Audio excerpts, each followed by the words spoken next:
Yes, അതായത് തൻ്റെ മകൻ ലഹരി മാഫിയയുടെ വലയിൽ പെട്ടുപോയി എന്നൊരു അമ്മയെ തുറന്നു പറയുകയാണ്. ആ അമ്മയ്ക്ക് അത് പറയേണ്ടി വരുന്ന സാഹചര്യം അത് സമൂഹത്തിനെതിരായ ഒരു സന്ദേശം കൂടിയാണ്. ഒപ്പം തൻ്റെ മകനെ തിരുത്തുക എന്നതും കൂടിയാണ് അമ്മയുടെ ലക്ഷ്യം. ശരണ്യ സ്നേഹജൻ തന്നെ നമുക്കൊപ്പമുണ്ട്. ശരണ്യ, സംസ്ഥാന സർക്കാർ, വിവിധ രാഷ്ട്രീയ പാർട്ടികൾ, പ്രതിപക്ഷം, മാധ്യമങ്ങൾ, നമ്മളടക്കമുള്ള മാധ്യമങ്ങൾ, ഇവരൊക്കെ ലഹരിക്കെതിരായ പോരാട്ടമാണ് നമ്മൾ പല രീതിയിലും നടത്തുന്നത്. അതിൻ്റെ ഭാഗമായി കൂടിയാണ് ഇത്തരം വാർത്തകൾ നമ്മൾ പുറത്തേക്ക് കൊണ്ടുവരികയും ചെയ്യുന്നത്. പക്ഷേ ഈ ശ്രമങ്ങൾ സർക്കാരിൻ്റെ ഡി-ഹണ്ട് പ്രോഗ്രാം അടക്കം പല പദ്ധതികൾ ഉണ്ടായിട്ട് കൂടിയും സ്കൂളുകൾ കേന്ദ്രീകരിച്ച് ലഹരി മാഫിയയുടെ ഇടപെടലുകൾ ഇപ്പോഴുമുണ്ട് എന്നതാണല്ലോ. ഇത് ആലപ്പുഴയുടെ ഒരു ചിത്രമായിരിക്കാം. ഒരുപക്ഷേ പോലീസിൻ്റെ കണക്കുകളിൽ ഇനിയും പുറത്തു വരാത്തതായ നിരവധി ഇടങ്ങളിൽ ഇത്തരം നീക്കങ്ങൾ ഉണ്ടായിട്ടുണ്ടാവാം. എന്താണ് നമ്മൾ ഈ വാർത്ത പുറത്തുവിട്ടതിന് ശേഷം പോലീസിൻ്റെ അധികൃതരുടെ ഇടപെടലുകൾ? ഇക്കാര്യങ്ങളിൽ ഒരു തിരുത്തൽ ആ മേഖലകളിൽ ഉണ്ടാകുമോ?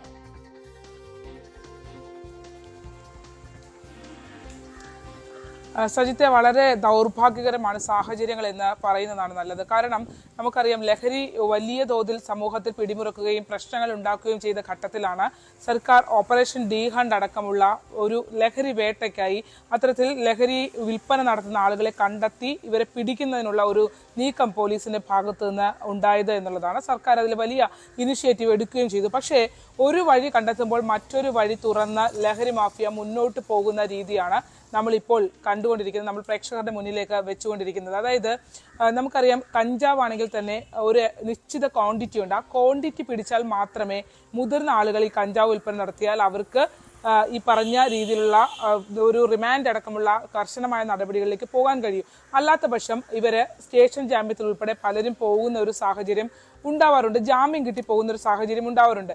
അപ്പോൾ ഇവര് ഈ ഒരു ലാർജ് ക്വാണ്ടിറ്റി സാധനം കയ്യിൽ കൊണ്ട് നടക്കുന്നതിനേക്കാൾ വളരെ സേഫായി അവർക്ക് കുട്ടികളെ ഉപയോഗിച്ച് ഇത് വിൽപ്പന നടത്താം എന്നുള്ളതിൻ്റെ ഒരു ദുരന്തമാണ് നമുക്ക് മുന്നിലേക്ക് വന്ന ആ കുട്ടിയും അമ്മയും ഒക്കെ അനുഭവിച്ചുകൊണ്ടിരിക്കുന്നത്. നമുക്ക് വിവരം ലഭിക്കുന്നത് ജില്ലയുടെ വടക്കൻ മേഖല കേന്ദ്രീകരിച്ച സ്കൂളുകളിൽ വ്യാപകമായി കഞ്ചാവ് ഉപയോഗം കുട്ടികളുടെ ഭാഗത്തു നിന്നുണ്ടാകുന്നുണ്ട്. വടക്കൻ മേഖലയിലെ ഒരു പോലീസ് സ്റ്റേഷനിൽ കൂട്ടത്തോടെ രക്ഷകർത്താക്കളെ വിളിച്ചു വരുത്തിയിരിക്കുന്നു. അവർക്ക് ഇത്തരത്തിൽ കൗൺസിലിംഗ് അടക്കം, കാരണം എല്ലാ കുട്ടികളും 18 വയസ്സിന് താഴെയുള്ള കുട്ടികളാണ്. അപ്പോൾ ഇവർക്ക് കൗൺസിലിംഗ് അടക്കമുള്ള കാര്യങ്ങൾ നടത്തുന്നു എന്നുള്ള വിവരം നമുക്ക് ലഭ്യമായതിൻ്റെ അടിസ്ഥാനത്തിലാണ് നമ്മൾ ഇതിനകത്ത് ഒരു അന്വേഷണം നടത്തുന്നത്.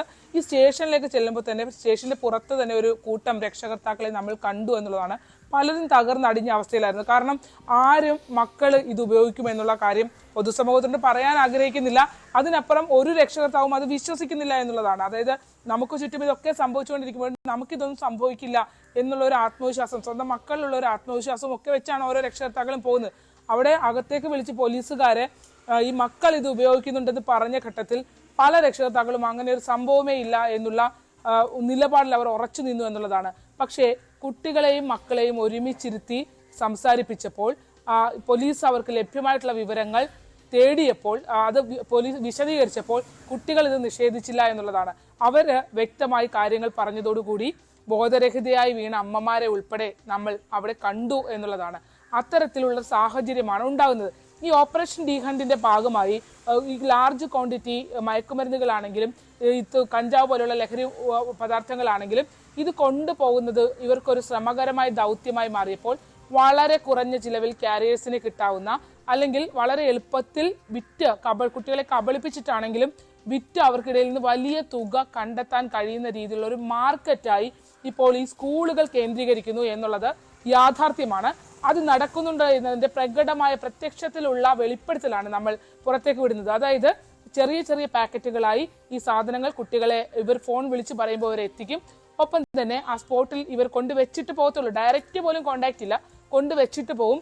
അവിടുന്ന് ഈ കുട്ടിയാണ് പിന്നെ ഈ ഹൈ റിസ്ക് എടുത്തിട്ട് ഈ സാധനം കൊടുക്കുന്നത്, വിൽക്കുന്നത്, പണം വാങ്ങുന്നത് എല്ലാം, എടുക്കുന്നത് എല്ലാം ഈ കുട്ടികളാണ് എന്നുള്ളതാണ്. ആദ്യം ഈ കുട്ടിയെ, നമ്മൾ കണ്ട കുട്ടിയെ വളരെ കഷ്ടപ്പെട്ടാണ് അമ്മ വളർത്തുന്നത്.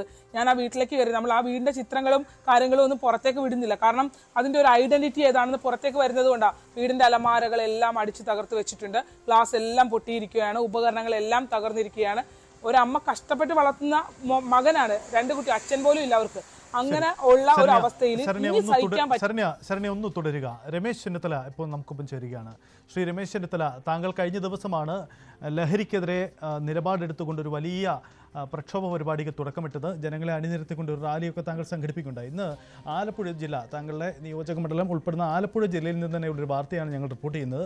ഒരു സ്കൂൾ കുട്ടി ലഹരിക്ക് വേണ്ടി കഞ്ചാവിൻ്റെ കാരിയറാണ് എന്ന കാര്യം അമ്മ തുറന്നു പറയുകയാണ്. കുട്ടിയുടെയും പ്രതികരണമുണ്ട്. അതായത് സ്കൂളുകൾ കേന്ദ്രീകരിച്ച് വ്യാപകമായി ഇങ്ങനെ ലഹരി മാഫിയയുടെ ഇടപെടലുകൾ നടക്കുകയാണ്. സർക്കാരിൻ്റെ പല ക്യാമ്പയിനുകളുമുണ്ട്, പക്ഷേ അതൊന്നും ഫലം കാണുന്നില്ല എന്ന് വേണം ഇപ്പോഴുമുള്ള ഈ വെളിപ്പെടുത്തലുകൾ തെളിയിക്കുന്നത്. ഏറ്റവും പ്രധാനപ്പെട്ട കാര്യം ക്യാമ്പയിൻ ഇതിനകത്ത് പോലീസ് വളരെ ശക്തമായ നടപടിയെടുക്കണം. സ്കൂളുകൾ കേന്ദ്രീകരിച്ചും കോളേജുകൾ കേന്ദ്രീകരിച്ചും വൻതോതിൽ നമ്മുടെ ലഹരി മാഫിയ പ്രവർത്തിക്കുന്നുണ്ട്. അതിന്റെ ഉറവിടം കണ്ടെത്തി ഇല്ലാതാക്കുക എന്നുള്ളത് പോലീസിനും സ്പെഷ്യൽ ബ്രാഞ്ചിനും ഒക്കെ ചെയ്യാൻ കഴിയുന്ന കാര്യമാണ്. അത് ചെയ്യാത്തത് കൊണ്ടാണ് നമ്മളുടെ സ്കൂളുകളിലും കുട്ടികളെ തെരഞ്ഞെടുപ്പിച്ച് ഈ പ്രവർത്തനത്തിന് നേതൃത്വം കൊടുത്തുകൊണ്ടിരിക്കുന്നത്. അപ്പോൾ ഇത് ഗവൺമെന്റ് ആണ് കൂടുതൽ കാര്യങ്ങൾ ഇത് ചെയ്യണം, പ്രത്യേകിച്ച് പോലീസാണ്. നമുക്കൊക്കെ ചെയ്യാൻ കഴിയുന്നത് ബോധവൽക്കരണമാണ്.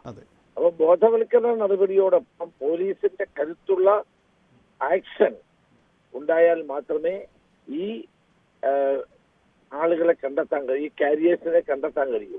കാരിയേഴ്സ് മാത്രമല്ല, ഇതിന്റെ ഉറവിടം എവിടെയാണ് അതാണല്ലോ കണ്ടുപിടിക്കേണ്ടത്. അപ്പൊ പോലീസ് ആ കാര്യത്തിൽ, സ്പെഷ്യൽ ബ്രാഞ്ച് ആ കാര്യത്തിൽ വളരെ ശക്തമായി പ്രവർത്തിക്കണം.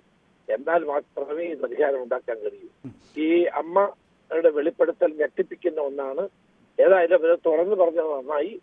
ഇത് ഈ കുട്ടി ആർക്കൊക്കെ ഇത് കൊടുക്കുന്നു എന്നുള്ളത് കൂടി കണ്ടെത്തി ഇത് അതിന്റെ വേറെ അറക്കാൻ നടപടി സ്വീകരിക്കണം എന്നാണ് എനിക്ക് അഭിപ്രായപ്പെടാനുള്ളത്.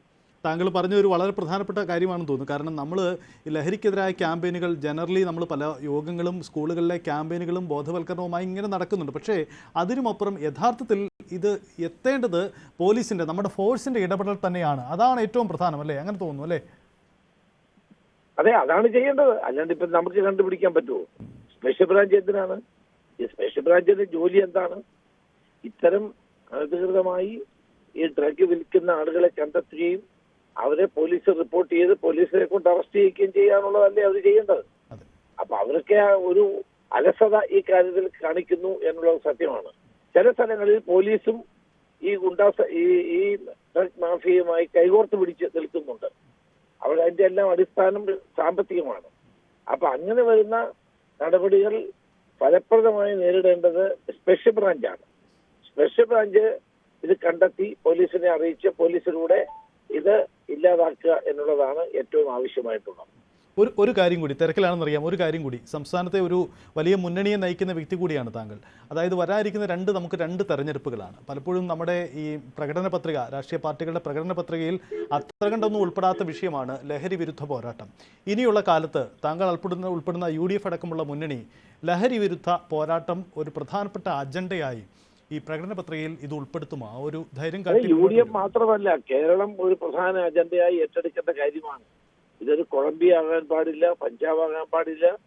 നമ്മുടെ വരും തലമുറകളെ നാശത്തിലേക്ക് നയിക്കുകയാണ്.